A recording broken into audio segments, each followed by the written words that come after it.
প্রার্থীর নাম হচ্ছে নুনু ধর।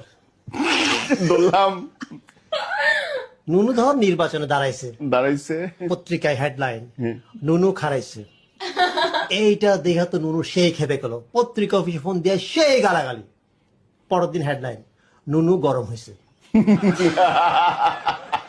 এইবার যে নুনু যে দাঁড়াইছে, ওর দলের সিনিয়র নেতা যে রানিং ভাইস চেয়ারম্যান, সে কিছুই জানে না। সাংবাদিকরা তার কাছে জিজ্ঞেস করার জন্য, তো বলছে নুনু আবার কবে খারালো, আমি তো টেরই পাইলাম না। একই এলাকায় একই পদে একই দলের একজন মহিলা ভাইস চেয়ারম্যান দাঁড়াইছে, এর আবার নুনুরে দেখতেই পারে না। মহিলারা বিক্ষোভ মিছিল আই সেই করে মহিলারা আবার সাংবাদিকদের কাছে ওর বিরুদ্ধে অনেক কথা বলছে। পরের দিন হেডলাইন মহিলাদের সন্তুষ্ট করতে পারেনি নুনু।